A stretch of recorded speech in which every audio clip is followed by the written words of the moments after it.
This rant is going to be about being cautious of quote-unquote free money, because there's no such thing as free money. There's always strings attached. And in this case, I'm going to be talking about that in the context of business, in particular creative endeavors like gaming.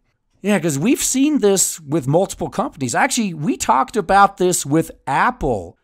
Yeah, you remember the story about Steve Jobs? How he was one of the founders of Apple and then he was forced out of his own company? And some people who don't understand how corporations work may wonder how that's even possible. How could Steve Jobs be forced out of the company he created and supposedly owned? Well, here's the thing.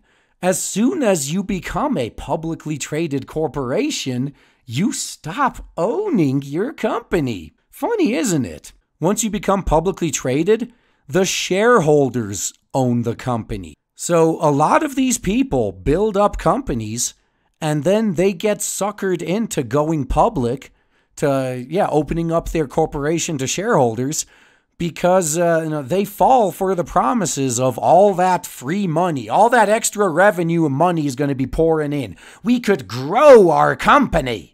And they fail to consider the strings attached because, yes, while these investors are going to give you money, it comes under the condition that they own a percentage of the company now. So if you yourself do not hold on to over 50% of the shares of your company, you no longer own it.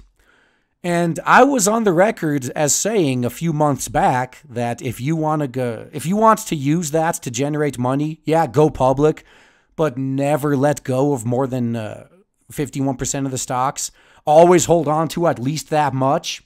But that's not enough, because there was a consideration that I wasn't considering back then, and that is, under U.S. law anyway, shareholders can actually sue you if they believe you are not acting in the interests of increasing their shekels.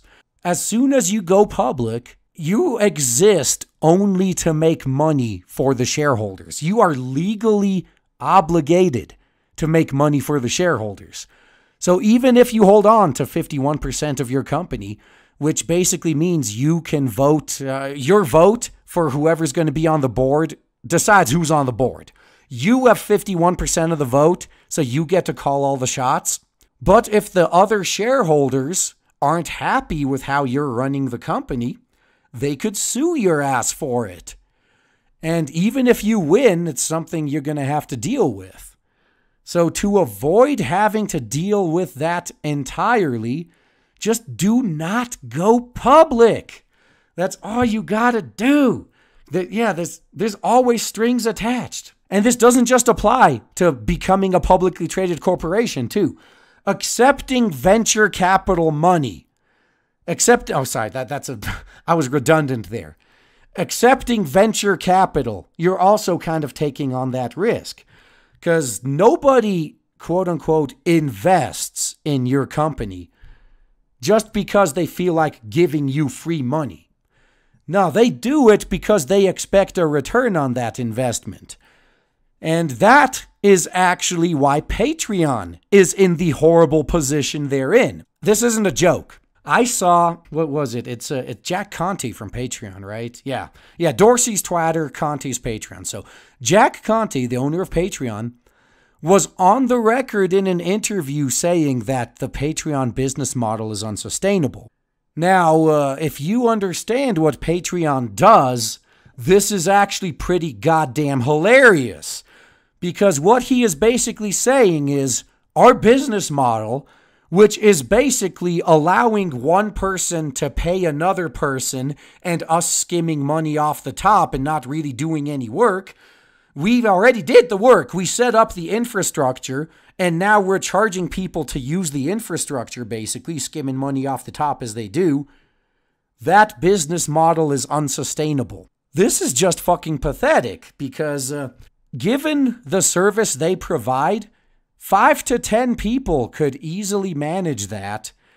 And given their last numbers, I think they said like Patreon moved $1 billion in a year, and say they hold on to 5% of that. So that's what, $50 million? $50 million, that's then, that's just profit. So even after they pay all their expenses for keeping up the infrastructure and all that shit, every employee of Patreon should be a millionaire. So what's the problem? Where do they screw up? Well, there are a few other obvious answers, like they have a trust and safety council, which is a fancy way of saying useless diversity hires that don't contribute anything of value to the company. They just drain money. So they did throw money away at shit like that. But they also took venture capital money, and these venture capitalists expect a return on investment. So they gave money to Patreon, expecting Patreon to grow faster than it can grow, and then when they demonstrated they can't grow fast enough, the business model is now unsustainable. As someone who worked for a small private company a while ago, the way that worked is it's not just a one-time thing, like, oh, I'm going to give you a one-time injection of money. Sometimes they do that, but usually when you got investors, they pay you on a monthly basis or a quarterly basis or whatever. They keep throwing money into your company with the expectation that eventually they're going to be able to pull out more than they put in. So we had investors keeping our company running. And whenever one of the major we had two really, really big investors that they basically ran the company. They basically owned it. If all the other investors pulled out, we'd be fine as long as those two were still there. And every time one of those two investors was unsatisfied, every single VP and managerial position, whatever in the company, was flying out to suck the investor's dick, because the company was dependent on their money because it wasn't profitable enough yet. And, since I don't have that job anymore, you can kind of extrapolate what happened. The company wasn't profitable enough long enough, so the investors pulled their money. Now, I know what you're thinking, like, oh, it's the company's fault for being a screw-up, and you'd be right, it's true. They screwed up in a lot of ways, not the least of which was accepting money for the promise of doing something they knew they couldn't do, mind you. That is how these investors take over companies. If these investors are giving you money on a monthly basis and are basically keeping the doors open and the lights on and the food on the table, then when one of these investors walks into the office and says, I want you to do this, you don't say no. Because if you do, they're going to stop giving you money and your company goes out of business. So Patreon's mistake was growing and becoming reliant on venture capital. So then those venture capitalists could threaten to pull out and sink the company now. Now, if they were smart, they could have just held on to that money and used it for something else, maybe, and just not worry about adding more bloat, because that's the problem. These investors come in and say, I'll give you $1 million a month from now on. The company instantly hires more people. They rent more office space. They put that $1 million a month, and usually more, to use right away. I believe that's a dumb move, unless you honestly believe you could get a return on that investment. Because just adding more bloat to your company for the sake of adding bloat is not gonna end well. Yeah, I ranted about this before with game developers, right?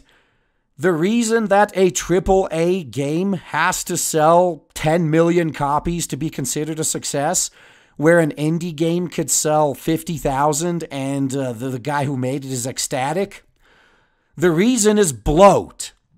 If a big-ass fucking publisher like EA puts out a game, that game is not just paying the developers' salaries.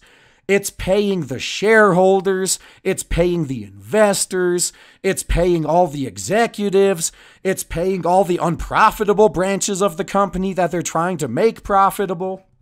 If you look at the credits at the end of these games, there's like tens of thousands of people. That's an exaggeration. There's sometimes upwards of, in the high hundreds or 1,000 people listed in the credits. Most of them had nothing to do with making the game. They're just employees of the greater company. And all that bloat that had nothing to do with making or even marketing the game needs to be paid for.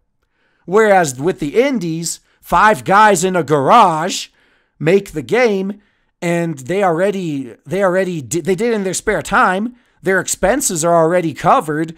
So if they sell 50,000 copies, that's all profit to these guys.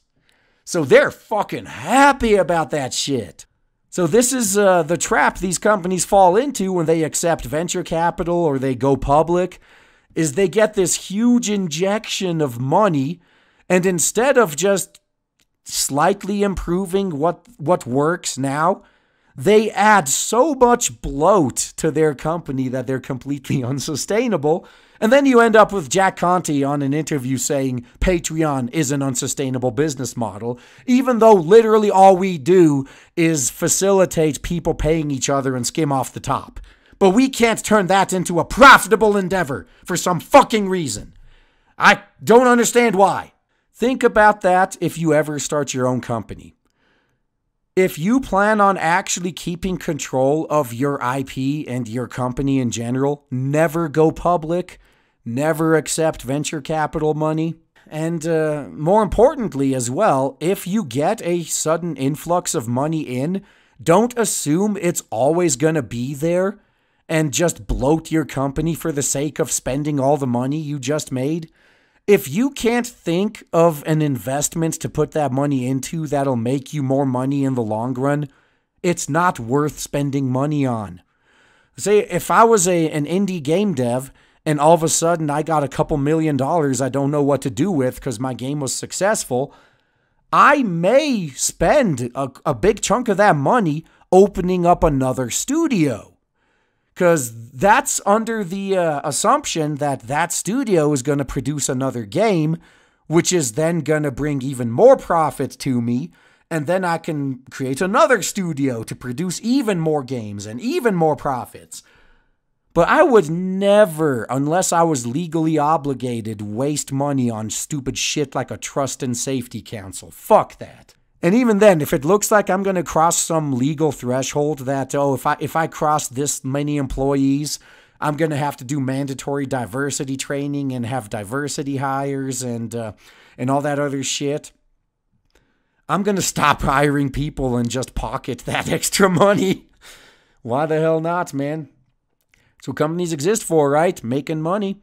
So if you can make money, keep yourself fed, make a couple $1 million on the side, and also, more importantly, give the customer exactly what they want so they keep coming back and giving you more money, you win. That's all I got to say about that.